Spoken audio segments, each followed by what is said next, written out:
Welcome to Coffee Convo Thursday. So before we begin, let's make sure you all have your cups of coffee with you. So Coffee Convo Thursdays is a 30-minute virtual discussion wherein we answer one question or topic from the three different perspectives.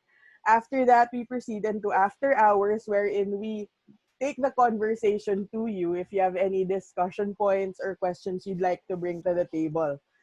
I'd like to add this week that we have launched Project Inbound. If you could go to your chat pane, I have added the link to Project Inbound there. This is our Facebook community group wherein we'll continue this conversation. So Project Inbound is a safe space for business professionals or business owners alike to share ideas with like-minded people so we can regroup, reinvent, and grow better together. So we hope you join us there because this will be a way for us to exchange ideas and continue growing as a community. Okay? So are you ready? Our question this week is from Miss Laurie, who cannot join us today. Miss Laurie, thank you for this very thought-provoking session, which has forced us to actually prepare ahead of time. So, Laurie, this is for you. The question of the week is, how do you start or how do you reinvent your company branding? So again, I'll repeat that. How do you begin or reinvent your branding? Okay? So since this is the most prepared I've ever seen us. No, and I'm not. So, pwedeng mamaya na ako. Okay, this week, sige, maiba tayo. We'll start with Henry. Oo pa. Oo. So anyway,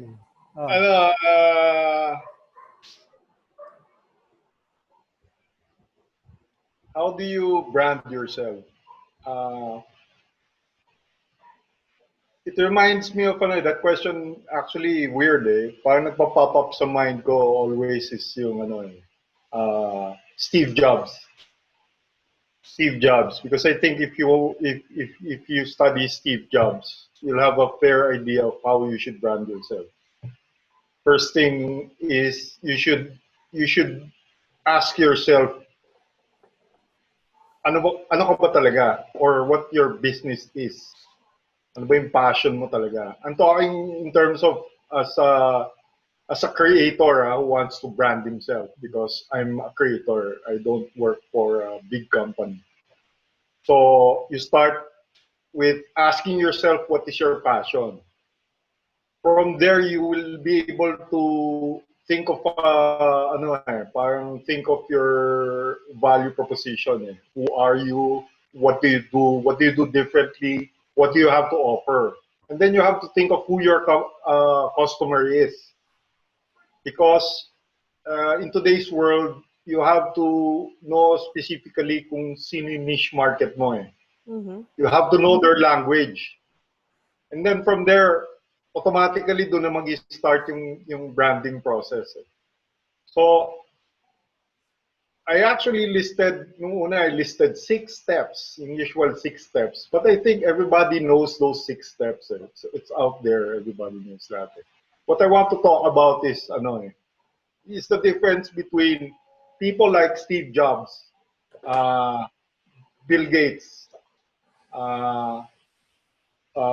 for example, when Datsun created GT3, parang connected sila doon sa owner, doon sa yung passion ng owner. They know what they want. So from there, automatically madali nang mag-brand. Ang difference lang when people say rebranding themselves, usually nangyayari, for example, if you look at IBM, what happened to IBM? Yung failure ng IBM when Apple came out. And yung success naman ng Amazon when they started doing Amazon Web Services was that when you have problems with branding, it's actually a disconnect between who you are, your value proposition mo, and kung ano yung values ng client, customer na nagbago na. Because in this world, mabilis magbago ang ang customer. Yeah. So, actually, yung interaction nyo is that intersection between your value and the client's value. That's where you interact yung saan kayo nag-merge ng values nyo. So, what happened to IBM was that they thought that computers were for business, lang talaga, for business, for big businesses, di ba? IBM. Kung ng IBM, business machines. Business machines. Business machines, business right? machines. I forgot what the I Yeah, was. yeah. International business machines. So yung branding nila talagang business machines lang, no? Yung mga touch mainframe. And then Steve Jobs came along. Now, Steve Jobs, if you think about it, ngayon lahat gumagaya na because Steve Jobs introduced the concept. Well, actually, hindi pala. Sorry, it's not just Steve Jobs. If you look at Steve Jobs, you look at Ford, Henry Ford, when he made yung Ford cars, yung vision nila galing sa passion nila. They actually knew what they wanted. And they had a vision to sell that vision.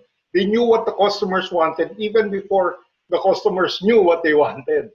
Di ba? Yeah. So, may connection sila dun sa masses. Nagkakaroon ng disconnect when after ilang generations and when the business becomes big, is when there's a disconnect already between the vision of that company. Siguro walang vision either yung owner or he's just following the vision of an old owner. Nawala na dun sa vision ng customers niya. So, you can choose. It's either you're going to be IBM who got left behind when Apple came out and produced the personal computer, or you can be like AWS, di ba? Amazon. Amazon They Web have this Services. foresight, di ba? So it's really your branding should be should be connected to who you really are and what do you share yung passion nyo that is shared with your customer. So basically yun lang yung yun yung naisip ko dun sa question. Okay. So siguro si Rafi pwede na. Pwede. Go ahead. Pwede. Yeah, I like the part where you said you mentioned yung buyer, thinking about the buyer, because dati the way I understood branding was you thought about who you are, how you want to project yourself. Kumbaga, it's being brand centric. It's about me, how I want to talk to you, how I want to give you the message, ano ba 'to pinagsulat ko dito, and yun, your colors, etc. Ngayon, naalala ko, based on sinabi ni Henry, na actually, while hindi pa ganun ka-capable yung internet technology nung nagsimula si Steve Jobs, pero he understood na importante what I am to the buyer, to the empowered buyer. Okay? Ngayon kasi it's very clear with the internet, there's such thing as an empowered buyer who, because of the internet, is able to get the information they need when they want it, and all those things. Parang empowered, controlled niya yung information. So, if I were to rebrand something, which I usually don't have to bother, kasi usually when we engage, diba, we work with a brand, so they tell us the brand, we just communicate it. But yun, with this question, napaisip lang ako, if I were to rebrand it, I would understand my buyer now muna, and what I mean to the buyer, what is their intent, I mean, goals, challenges nila, and how I want to be a hero to them, and how they would be most comfortable working with me. So I'll have that voice, and then depending on the situation, I'll adjust my tone to address yung whatever they want to talk about. And then, so yun, you acknowledge your goal, again, the goals and challenges, and then communicate in a relevant way to dun sa context. And then from there, I'm just thinking na I fall back na to the part where yung implementation na, which to me it just means you have to review based on the on the messaging after you recognize your empowered buyer. you recognize ngayon how do you maybe want to do a redesign of your logo, keeping that in mind, ito yung kliyente mo, your logo, your colors. So I'm going to the part na if I were handling the digital campaign, give Mm-hmm. me your logo, colors, the typography, and then your graphic devices that we're going to use, and then yung layout, white space, etc., etc. And then since ngayon it's very broad yung digital, so I'm just talking about yung mga layout ganyan. You'd also want to consider yung literally your voice when you produce your video, when you produce your podcast. How do you want to come across? Ano yung personality na gusto ma-project doon? You have to figure those things out. Pero that's more or less parang nakakahon na yan. There's just things you have to tick off.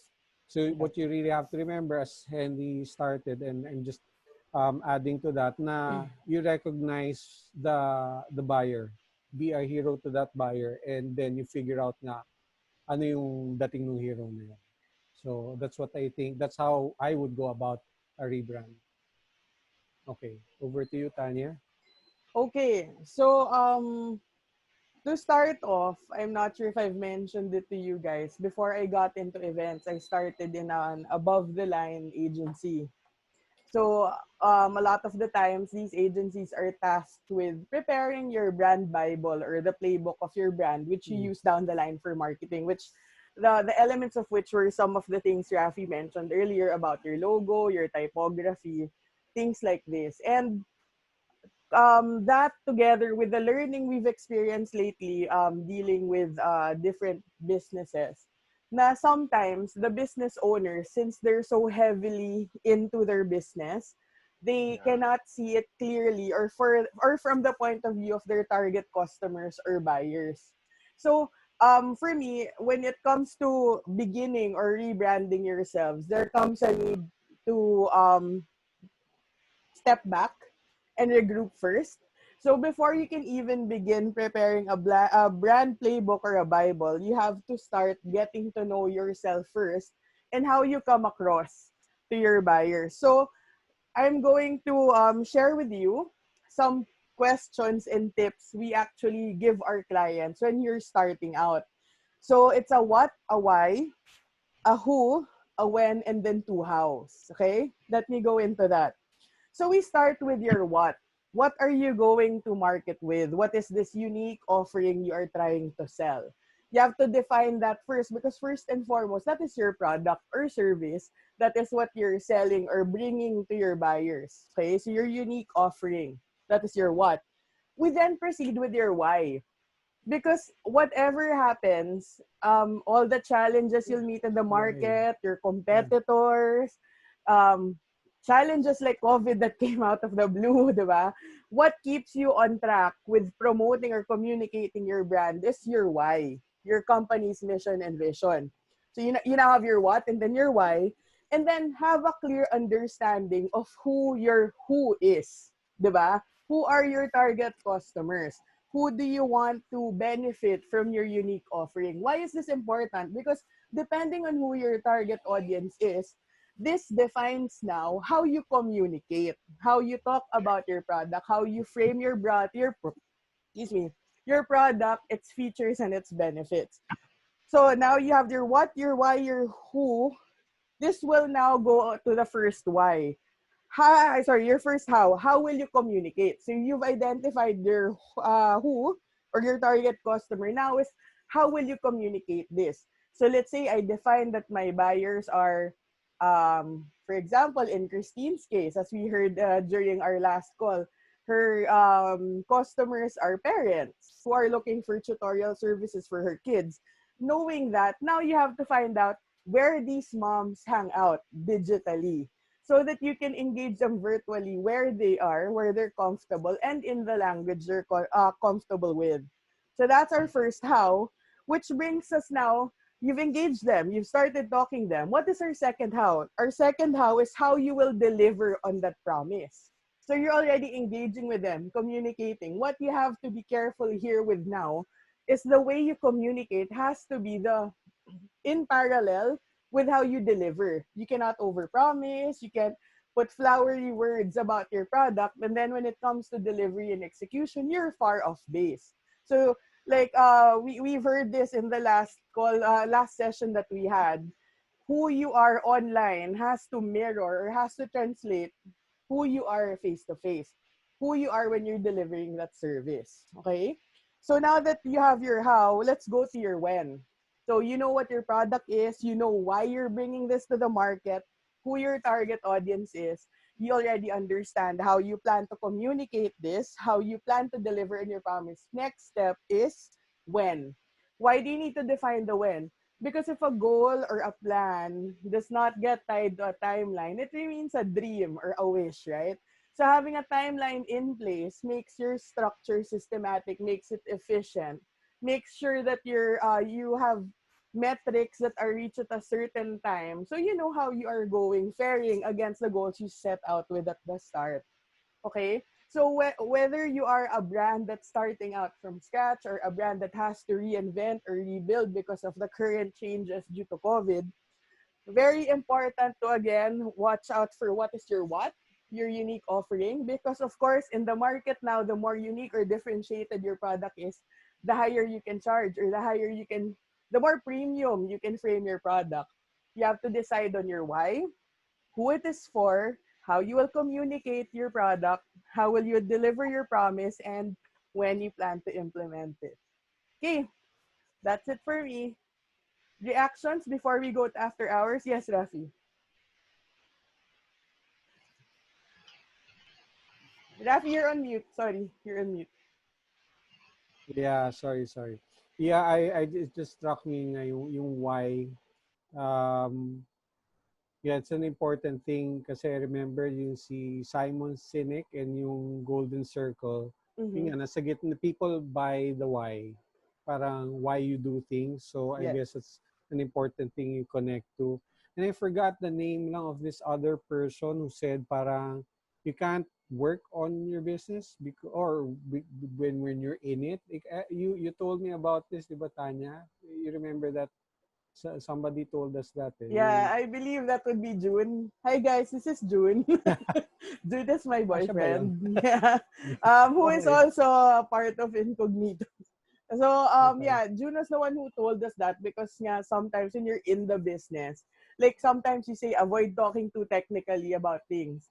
But when you're too in the business, how do you know if you're still being technical, or are we layman enough? Are we relatable enough? So how does So the line go? You can't work on your business when when you're you're working in the business. in the business. Yeah. Kasi the reason why it's relevant lang yun na nga, it's going back to the empowered buyer. Yun yung nasa labas. Kailangan mo makakuha nga yung point of view niya so that you can understand better how to communicate. Which siguro, nagagawa rin ni Cherry for us. Yeah. Yeah. Okay. So, yun, that's it. Henry, do you Yes, wanted? Henry. You're on You're mute. on me. Okay. Yeah. Ano kasi syempre, di ba, parang like Rafi said, usually when we engage customers, sa kanila yung brand eh. So we just try to translate communicate kung anong gusto nila sabihin. And it was interesting because I started studying branding last night. Of course, I also branded myself because I have my own Facebook channels. No? And ito nga yung na-notice ko, there's kasi, when you talk about branding kasi, it's different when you're a branding, manager or officer, or you're in an advertising firm. And it's different also when you own the business. I Yeah. mean, the values are the same, but yung problems sometimes medyo nagbabago, especially if you're not the owner of the business. Because ang problem is minsan may miscommunication. Hindi niya maano yung values nung either hindi niya naiintindihan yung values nung sinabi ng company, or yung values ng company, let's be honest, minsan parang hindi concrete dun sa ano. So I think if I were an employee, what I would do is I would study the history talaga of the company. Mm-hmm. Try to understand ano talaga yung core values, if there is such a thing as a core value. Maganda nga, yung misis ko kasi has on that yung parang how do you align your values dun sa company mo. I think that's very important because ang mangyayari nun is ma-anticipate mo na agad yung ano nung yung siguro hindi maano nung owner kasi ang problem kasi minsan if everybody's too busy already on the day-to-day business of ano, it becomes marketing already. And what is marketing? Marketing is like parang advertising yun eh. Yung marketing daw, difference ng marketing is it's the awareness, advertising, repetition of messages all over media, controlling the dialogue. So this is where, okay, we put posters here, we do that. Pero unang-una yung branding. And yung Yes. branding comes from the inner core of the company or yung sa'yo. Ngayon, studying last night, nung na-realize, kaya pala yung sinasabi ni ano, you need an advertising firm. Or probably you need, for example, Tanya used to work for an ad agency. Pati sinabi ni ano, you have to distance yourself because you're not, sometimes kasi you have all these things you're thinking about, but that's you. That's you. Yeah. And there's the difference kasi between how people perceive your brand and how you perceive the brand. Right. So what is the brand daw according to yung parang how people perceive your brand? So yung influence mo is the messaging, the aesthetic, and the experience. So yung messaging has to be very clear. Yes. Yung aesthetic comes dun sa logo, sa color, how does it feel, di ba? Yung experience naman is yung let's say sa Mac, di ba? When you go dun sa ano nila, yung branding ng store nila, you go in, sila yung nagsimula ng ganyan store na kinopya ng lahat. So that's the experience. Right. So kung ano yung perception nung customer mo doon sa tatlo na yun, that's your brand. Actually, that's your brand. Ang problema is kung may disconnect. Whether may disconnect ikaw mismo yung owner, hindi mo naintindihan yung language at yung aesthetic nung customer mo, or in the company because you're so busy trying to reach, di ba, you're trying to reach, siguro, nandun ka sa marketing, you're trying to reach certain targets. Minsan nagkakaroon ng disconnect. Kailangan nyo mag-realign, which I don't know how talaga. I think you need a consultant for that because ako, I've never worked in a big company. I'm fortunate enough to work with these two people. Madaling mag-align. So basically yun, mabilis lang. No? Another problem na very interesting na nangyayari is even though, let's say you hire a company, and advertising company, and you branded yourself as this friendly, this company friendly people, and giving you yung best services. Pag may disconnect between the marketing, the service, at saka yung either producing or yung kumukuha ng ano. Madalas ko narinig to na pati sa sales, nasisira yung brand kasi you offer something, you say something, and then may disconnect dun sa experience nung mismong tao. Ang problema ngayon, may internet. Yes. Bilis ka lang. So all those things is very interesting. Very interesting. And reacting lang to what Henry said, before kasi I went into events and I was only doing above the line, it was being drummed into you that you as the brand control the narrative. Diba? The narrative of your brand. So, madali siya because I can decide how this is my positioning statement for this month. Oh wait, magki-Christmas, I switch a little. Magsa-summer, I switch a little. But I control the narrative. But when I got into events and I was dealing with people face-to-face on the ground, I was able to tell my client now, I'm sorry, but it is not a one-way conversation. It has to be two-way because you may not hear it, but us on the ground doing your events for you, doing your activations for you, we hear what your brand is being, how your brand is being talked about by your customers. So now, when you're talking about rebranding, because there is a level where this is how I want people to see my brand, as Henry mentioned. Now, you have now the research, the feedback from your customers that say na nandito ka pala, dito nila ikaw piniplace, this is how they see you. Now that forms your marketing strategy that tells you how I want to rebrand or reshape my image to get me from this to this. So now you're working to fill the gap, and that's how you rebuild your branding. Because Before, sabi nga ni Henry, without the internet, madali. Posters, paano mo kakausapin yung poster? Magazine, paano mo kakausapin?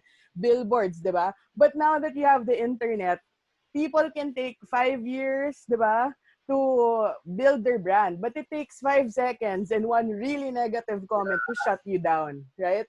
So there's you have to learn how to fill in that gap. So if you want to see your brand here and you're so far off in public perception, how important is it for you to fill that gap? Because if you want to fill that gap, then you have to start thinking, where are you going wrong? Is it in the way you're communicating online? Is it how your sales representatives or your service crew are treating people? Because you have to remember, whoever you are in the company, may you be a service crew, technical crew, marketing, or sales, when you face the customer, to them, you are the entire company.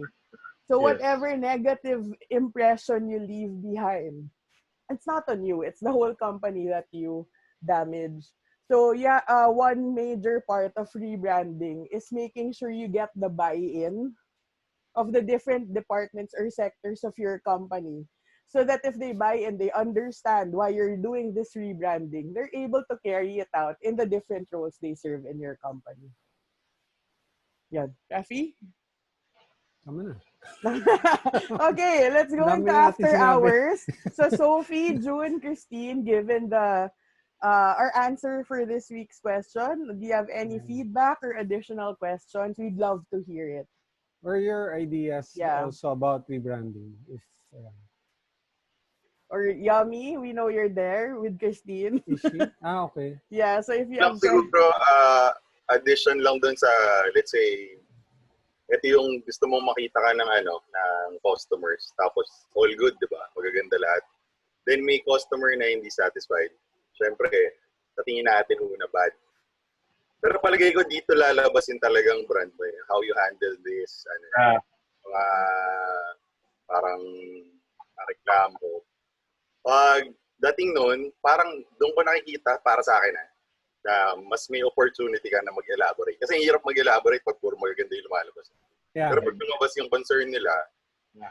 then lalabas yung brand mo kasi yan yung ugali mo. So, palagay ko, Yes. mas makikita nila yung totoong ikaw kung Yeah. paano i-handle. Siguro Right. doon maganda bumawi. At saka, ang laking bagay nung di ba? Lahat tayo parang pagka customer service, di ba? Let's say, Yeah. tumawag ka. Tapos within 24 hours, inayos. Tapos tinulungan ka. Di ba, laki ng feeling natin doon sa brand. As Right. compared, let's say ngayon, I'll be blunt, let's say PLDT or Meralco. Nako. Ha?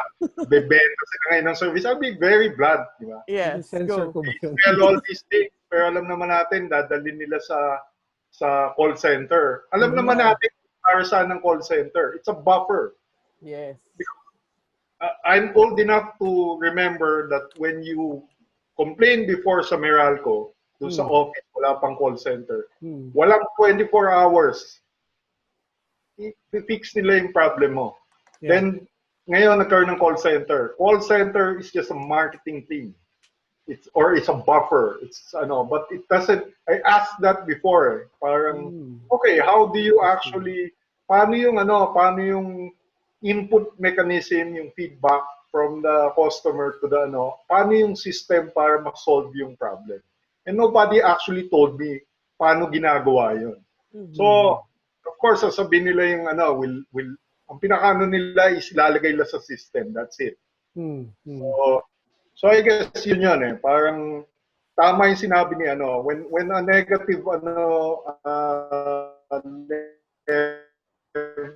negative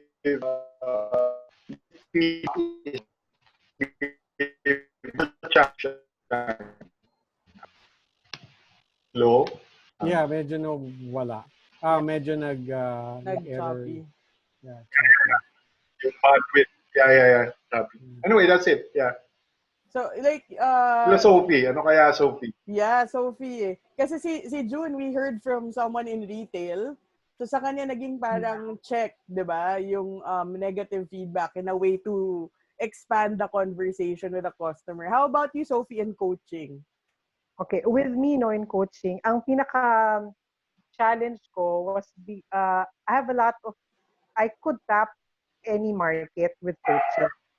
So, because I'm a life coach, I'm an executive coach, I can do career coaching also. So, I have 3 target markets na po pwede. Mhm. So, what happened now, initially at the start of the pandemic nga, because I do executive coaching a lot, so I was thinking, do I branch out and go into career alignment na lang and also go into life coaching?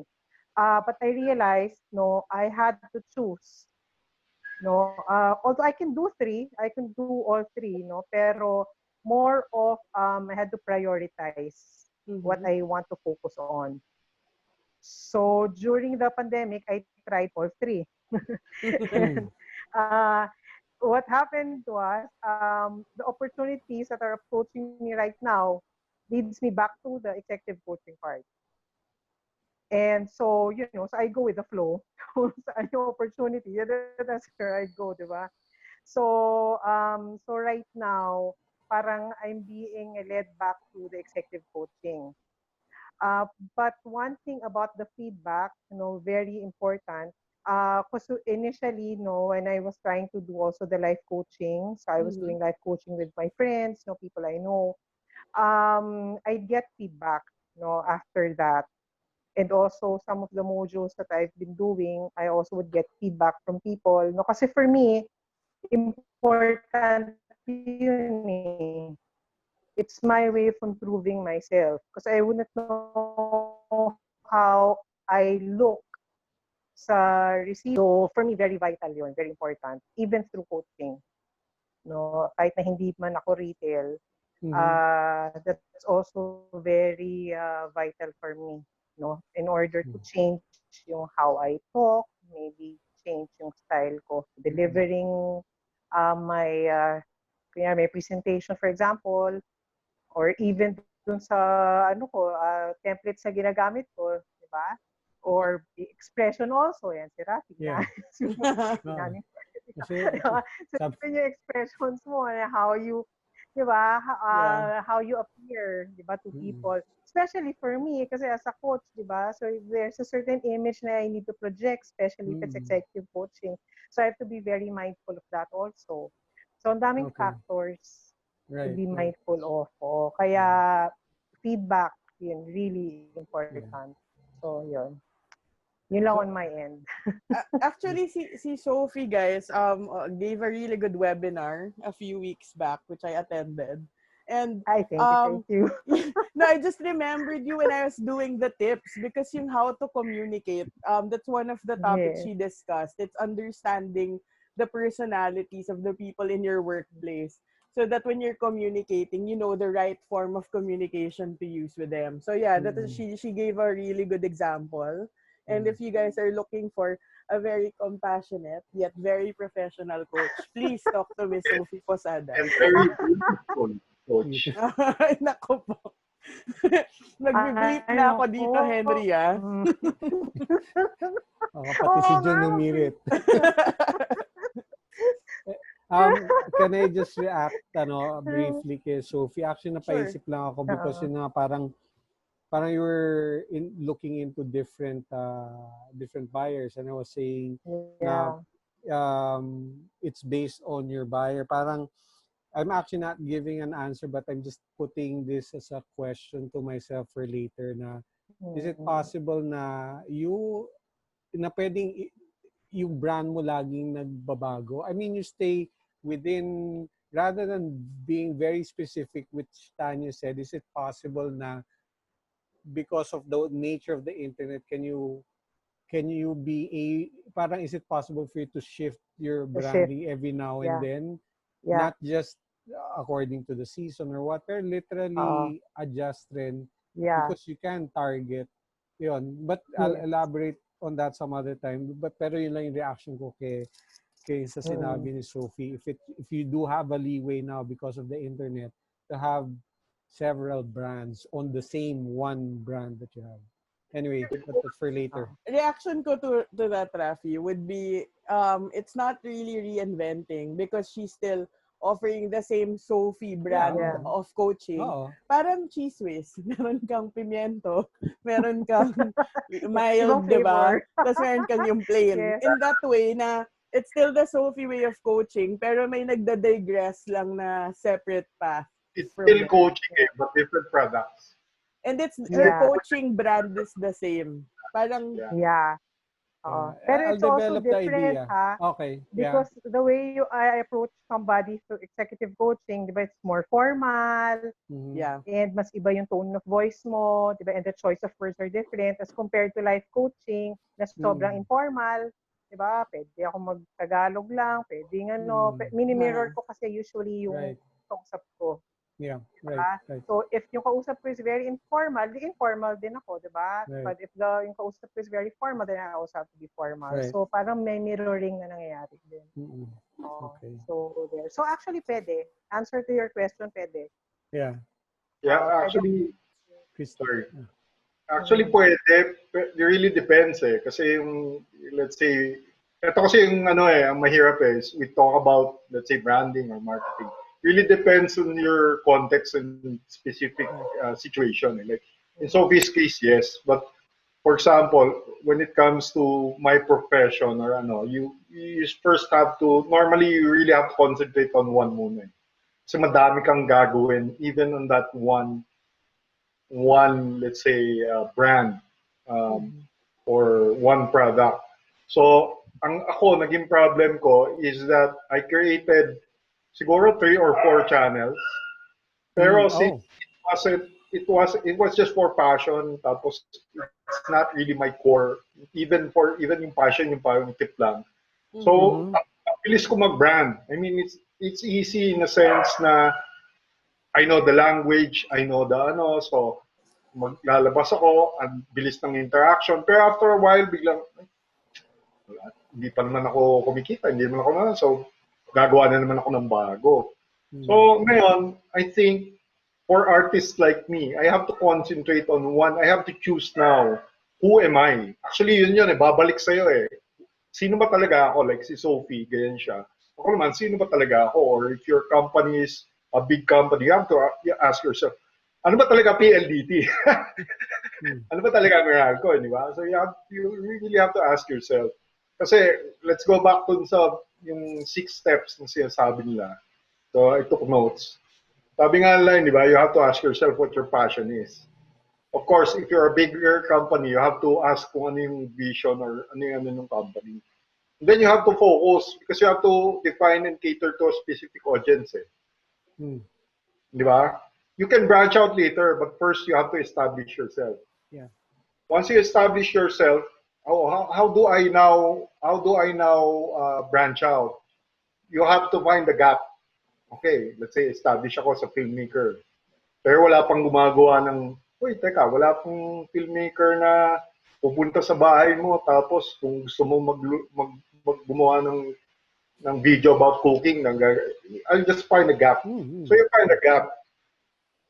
Ang nagbago ngayon, which I think ito yung pinag-usapan ni Tanya, and nakikita ko throughout all sa internet at saka when I go sa mga webinars, ang problem daw ngayon, remember before, di ba, you have this big company and you have a campaign. I don't know how long it takes to create a campaign. Di ba, you have to create studies, you have to create budgets, you have to give it to a committee, then kung sino man mag-approve niya. No?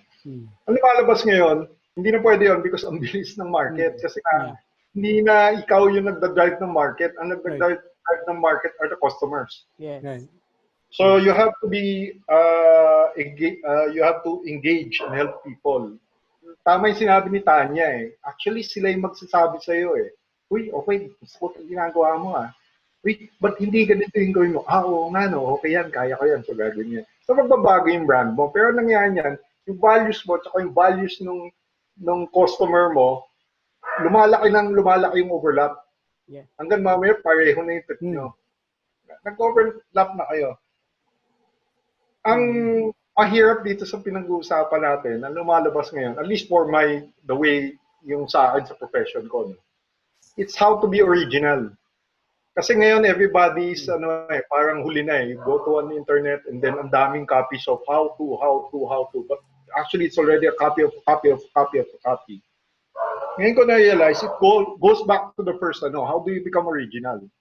You become yourself. Di ba? Sino ka ba talaga? That's how to be original. How does Sophie, how does Tanya, Rafi, or in an honest way with people. And since Tanya, Rafi, Henry, and Sophie are different people, even if they say the same thing, they say it differently. Yeah. Or maybe may diskarte na iba. Like sa amin sa Incognitos, maganda because I like working with the two of you because I'll say something, then you'll say something, although it's different, parang you listen, and somehow we synthesize, which is, I think, that's the way to go in today's market. Eh. Mm-hmm. We can't just force things. Eh. Of course, it's understandable if you're a big company because you already have investments, you have already, for example, meron kang stocks, meron kayong board members. It's different, but basically it has to be generally it has to be like that. And finally, yung sinasabi la, advocate your own brand. Meaning, you have to be your brand. And you have to be specific. Like, for example, when I did Karate Garahe, ang ano ko naman kasi, baliktad naman doon, is I wanted to show something real. So, tinanggal ko lahat ng aspects of what you would say magaling sa marketing or dapat ganyan. Kaya sabi lang, or dapat aspirational, di ba? Dapat parang National Geographic yung video. Dapat 4K yung video. Ako, ginawa ko, ang specific target ko are people who wants to cut all this mysticism in martial arts. So, ang ginawa ko, I shot it with a cellphone camera, nakasando sa ano. That's because yun talaga yung audience hinahanap ko. And it worked. So, I guess yun eh. Yung parang, we can all discuss kung ano yung mga strategies. But at the end of the day, it's really knowing yourself, knowing who you are, knowing your audience, and how do you engage with them na parang yung values niyo magkasama. I guess yun lang yun. Good point. Yung very good. And actually, yung before I move on lang quickly, yung magandang nangyayari dito is yung listening to people helps you get you insight, diba? To help you refine how you attack it. So, ang maganda dyan is if you keep your eye on the goal, be firm on that goal, but be flexible in the execution, taking into consideration your market and the changing trends. So, Christine, may we please come off mute? Christine. Yeah. Yeah, we just wanted to check in if you have any questions or reactions on what's been said about branding. I'm stuck with I mean, I wrote it down. When you're into the business, you can't work in your business. Did I get it right? No, it's more, sorry, Tanya, ikaw pala. If you're in the business, it's hard to work on your business. All right. If Yes. you're in the business, it's hard to work on the business. Yes. Yeah. Okay, all right. Okay, Yeah. sige. There's one person, more than a decade ago, I think, who told me something similar to that. Mm-hmm. Okay. He said, because I'm hands-on, I teach. I always have schedule to teach. Apart from heading the entire tutoring team, Yeah. and consulting with the other teams. So my typical day has teaching. Whether if I'm in YTC or I'm in ADB, I have teaching. So sometimes within a day I wear several hats. I have different roles. So like right now, I teach online. I have half of the load of the entire team put together. But then we have members of the team who teach as well. And then in between my meetings with you, my meetings with other people in marketing, in franchise, it's difficult also. It's a challenge really to be teaching and thinking of how to deliver the program, and at the same time to be the entrepreneur that I am, because I have to attend to things like there are times when I have to join a summit, that I have to give up this class to be there in the summit. So I have to prepare what I'm going to say in the summit. So yeah, there sometimes when you're so much into it, when you're looking at something very closely because you're in it, it's also difficult to see it on a wider perspective and what how you should brand it. Okay, so one very good example when it comes to branding is I usually wear the uniform. May uniform kasi kami. So I think nung isang araw nung nag-meeting tayo naka-uniform Yeah, you were. kami. Yeah. Hi Henry. So naka-uniform kaming ganyan. So it also helps a lot in the branding, most especially if pagdaan mo sa hallway, tapos nakita mo yung mga parents na nandoon, no? So, o kaya pagbaba mo ng hagdan, may nakasalubong ka ng magulang, tapos kakausapin ka, kamusta po yung anak ko, susunduin ko na po si ganyan. Ganyan, Teacher Christine, may ganun akong tanong sa ganyan. So, they identify with you. Usually, pagka I handle students in one branch, I don't handle in the other. So, hindi nila ako nakikita na, and they don't know me. Pero pag naka-uniform ako, syempre wala silang choice. Wala silang choice. So, then they ask, sino yon kung hindi ako naka-uniform. I think very important sa amin yung naka-uniform, no? For identification. Even while we're teaching online right now, our team, you will see, even when we meet with the other branches, we're mostly in uniform. Mahirap lang, dapat parati kang pleasant at saka nakasmile pag naka-uniform kasi branding. Siyempre, hindi ka di ba? So, yun ganon. And then, hindi ko alam kung paano yung, hindi ko alam eh. Alam niyo naman na hindi ko alam kung paano mag-reinvent ng brand pag migrate mo from, hindi ko alam eh, from face to face to online. That's one of the things that marketing has always been the challenge, as I have mentioned with you. And the challenge, while listening to all of you, I get to reflect on the fact that the challenge is really you're into it now. And then this person that I knew a few years back told me, maybe you little by little get away from the teaching, so you're into the business itself. So the operations, maybe marketing, maybe developing programs. Because if you're constantly in the teaching, that's what he was telling me. You do not have the time to get into the business itself. That's what he told me. And when the challenges in business become more, let's say, overwhelming, most especially these days. Yeah. And it's difficult to create the balance between just like being a simple teacher who will just have to be present with the students, and another person who will go through responsibilities of being the business owner to develop the business in order to market, develop the brand, stick to it, quality control, etc. It's an entirely different matter when it comes to the branding, because I always say, but I don't want to camouflage it by saying that I'd rather be in teaching so I understand quality control, the way we deliver it. So because I train the tutors who handle the tutoring in the branches, but because there's also a disconnect on what you're training them and what you do. It's also difficult to tell them how to be able to deliver the programs that we have. Anyway, but then again, ask me how to market it. I also cannot do that. So there lies the challenge on, for example, as a business owner, how am I going to fill in the social media calendar?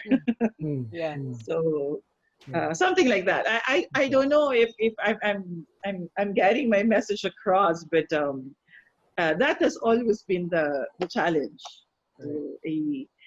Maybe we are all in different circumstances and roles, but yeah. Okay. Actually, Christine, that's a very good point because kami mismo we relate because as you know, kami, we are the ones who do the different parts of the business. So si Rafi does digital, I do events and a little bit of digital. Si Henry does video. So we understand how you feel now when this is what we like doing eh. So sometimes it's so hard to step out of your real role to have to decide on business matters. So kami rin, we haven't done that very clearly in the past up until recently. And one tip I can share with you, kasi ako, everyone who knows me can attest to the fact that I hate math. Okay? I swear, it cripples me sometimes in fear na yung alam mo yun, you can get to the final answer but you have no idea how to solve for X, di ba? So yeah, one tip I'd like to share with you that we haven't proven it work but it feels like I'm more on track now is having metrics for your business, not just for you, but for your teachers also. Like, di ba big businesses, they always have parang a plan sem at the start of the year and an evaluation seminar at the end of it.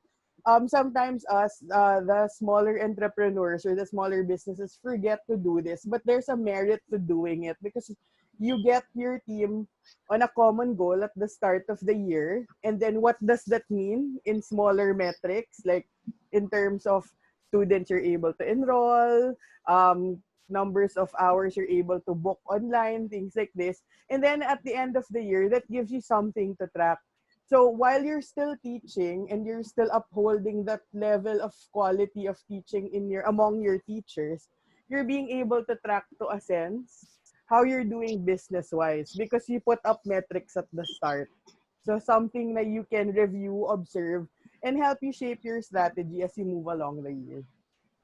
So yun.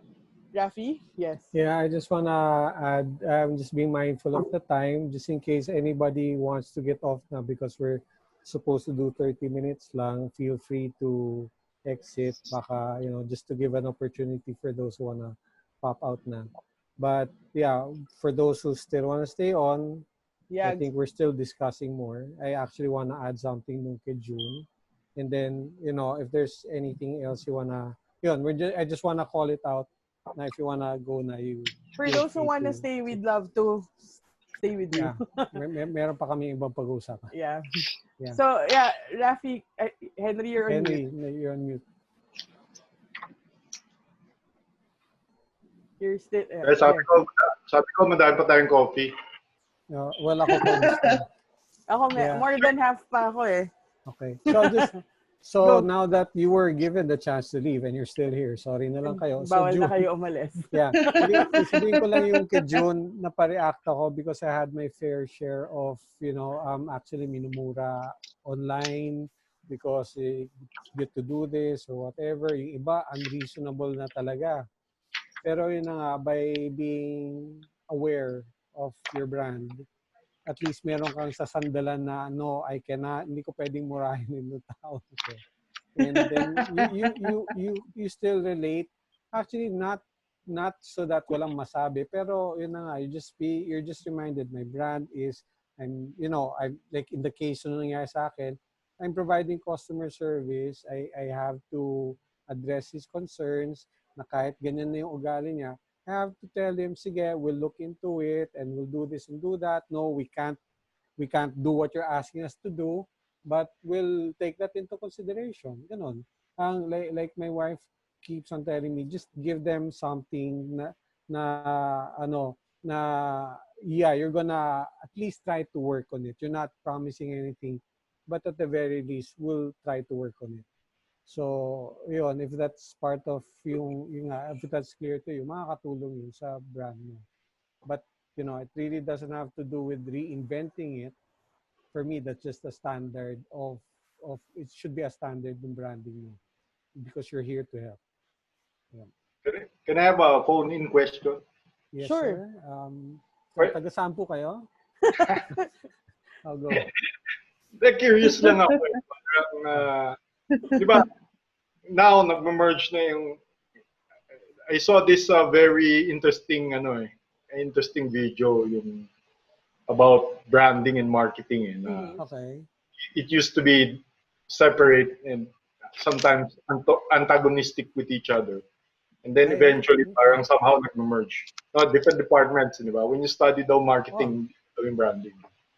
So ako naman, curious naman ako, how do you know, curious ako dun sa question eh. Parang, okay, how do you know if you need to rebrand or if it's a marketing problem? Yeah.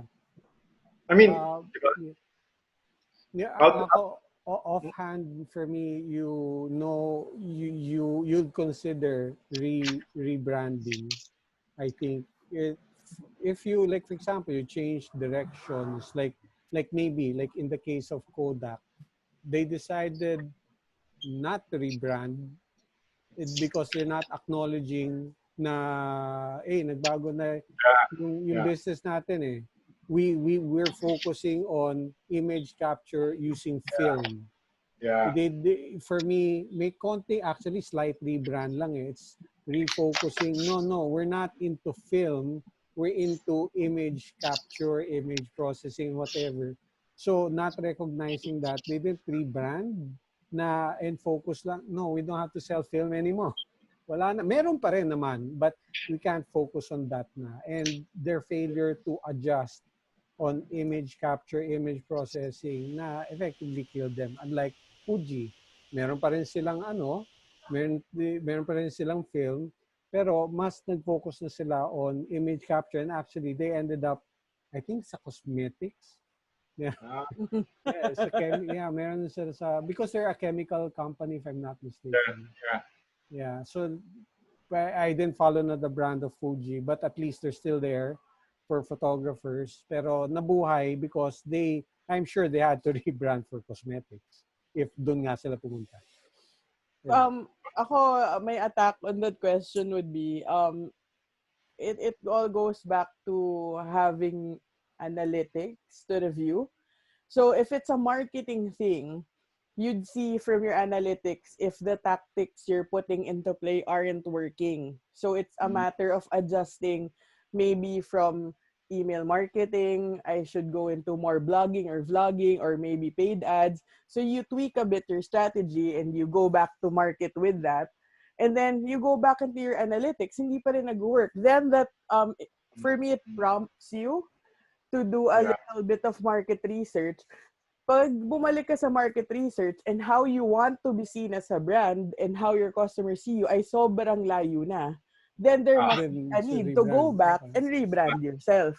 Maybe, and then coordinate also yung marketing mo after you rebrand. Kasi ang masakit naman dyan is if you rebrand and then you don't market that properly, nasira na talaga yung image mo completely because iba na yung ino-offer mo na services from what you're telling the customers. So yeah, it goes back to yung sinabi ko kanina na having a clear messaging and then from there having metrics to track para when you do communicate, you get to see how that's faring. Kasi if it's just marketing, you tweak your strategy. But if several tweaks, it doesn't move, ganun pa rin yung reaction ng market mo, then your brand has to go into focus first. You have to check. So you start out with really figuring out first if what's wrong with marketing. And then based on the analytics, if you've tried everything and you get feedback, it's the time you start thinking, baka naman it's the brand that's the problem. That's an indicator. That's what I understand from. It's an indicator. Kasi there are people who rebrand just because, let's say, nagbago yung kanilang produkto. Kaya yung anak na yung may-ari, wala na yung tatay. Yeah. Iba Very common, Yeah. Or so, like, caller, did we answer your question? Yes. Okay. Henry Posadas of Taytay Rizal. Sino yung magandang guest naman? Tama ka na, ha? Yung maganda na yung profile picture na nakatagilid yung ulo. Christine, did we help you parang get an idea sa ano? Yeah. Okay. Yes, I get the idea. I'm actually taking down notes kaya tahimik ako. Okay, sige. Habang nagliligpit, I had to look for a pen and paper to write down. Okay. Okay. Question lang, Tanya. How do you Meron handle... pa. Sorry, very interesting kasi dahil Sige lang, how yeah. do you handle... Let's say sinabi mo yun because syempre, di ba, may nakakausap tayong mga owners na firm sila sa idea nila about their brand. Yeah. May disconnect. Mm-hmm. So, of course, I think one way of doing it is, do you actually, kahit alam mo na yung answer, do you give them a test, yung metrics, and you ask them para sila yung or do you point it out? How do you handle clients who are like that? First of all, papasok dito yung training ni Sophie, na you have to be careful. Not naman be careful, but be mindful of yung personality style or yung motivation of a certain client because there are some clients who want you to be direct. Na, sir, may problema tayo, hindi na malinaw yung branding mo, mali na yung nako-communicate ng marketing to the people. There are people like that.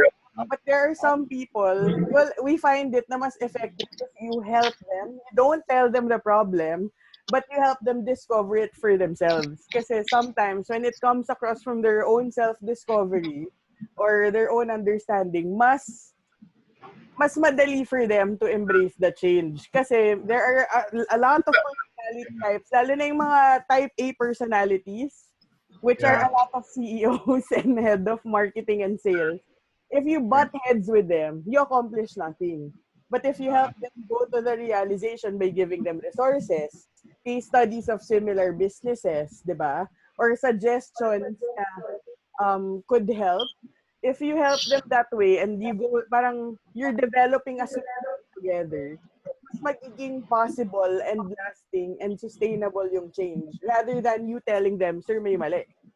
So yeah, it comes number one, understanding how they want to receive information, and secondly, it's helping them realize it on their own. So yun nga, tama ka dun. Sometimes it helps to show them reports, numbers, analytics, lalo na if your CEO was once a sales manager. Sa kanila, it's the numbers. Ang marketing, aside from the numbers, they like seeing qualitative feedback. So being able to give them your opinion backed by metrics is a better way of communicating that. So, pero yung metrics mo and analytics mo, it's also based on yung first briefing and them telling you ano yung kailangan nila, right? Yeah. Yeah. Ako, for me, before I start on any campaign, my requirement is dapat clear. Client has a clear grasp of what he wants. Kasi kung hindi kami malinaw on your goal, how will I get you to that goal? Diba? Hindi tayo maningil ka ng per hour. Yun nga, actually, yun nga yung sinasabi namin to clients. You can't tell us that our goal is sky's the limit.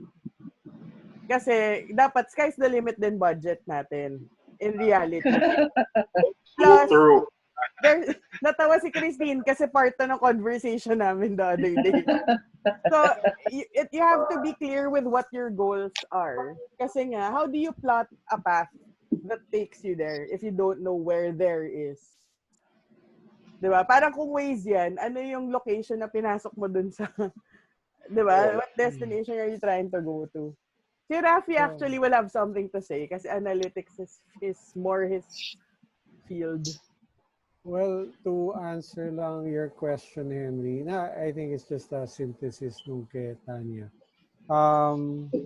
How do you tell the client, hey, your brand is yung nga parang hindi naka-align ng maayos?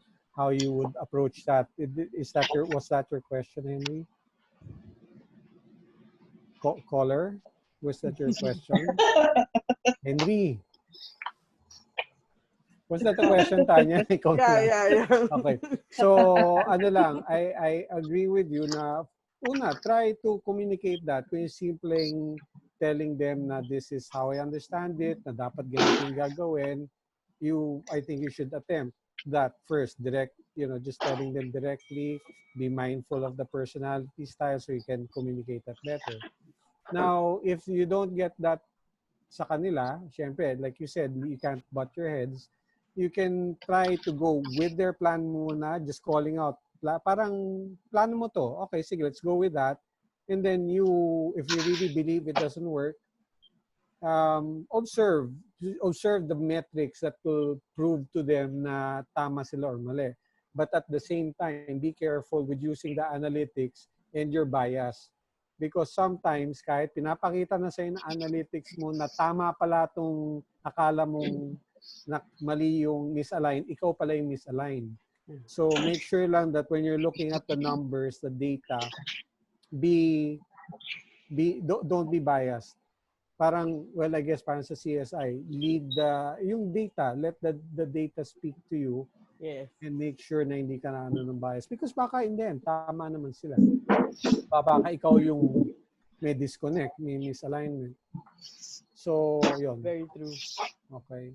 And adding to what Rafi said, make sure that when you enter conversations with client man yan, a customer, make sure you don't have a pre-decided or pre-concluded goal in mind. Kasi what you're trying to do nga is wala kang inaano na dapat at the end of this na prove ko sa kanya na tama ako. Wag ganun. Because you have to be open to the reality that it could be you that's wrong, or if you're talking to a new customer, a new client, pwedeng we're not the right fit for each other. So when you enter every conversation, enter to it with an open mind. You have your target Listen to agenda in understand. place. But when you ask them questions, when you hear their answers, really hear it. Not reframe it into what you want them to be saying. Yeah. Parang, di Listen ba, to understand. pag sa lawyers, di ba, don't lead the witness. Don't lead the witness in the answer you want them to answer. Dapat you ask them real and let them answer the way they'd want to. Okay. Henry. So, anything else, guys? Christine and June, umaalis na yung iba nating kasama. So, anything else? I'm Yeah. reminding you guys that the sorry. Project Inbound link is in the chat pane. We hope you join the group because in between our different sessions, this is where we'll continue the discussion with like-minded individuals. Yeah. Okay. So, Okay, I guess that's a wrap. Yep. Thank you guys for attending Thank Coffee you. Convo Thank you so Thursdays. much. See you Thank you, next June. week. All right. Thank you. Bye. Bye. Bye.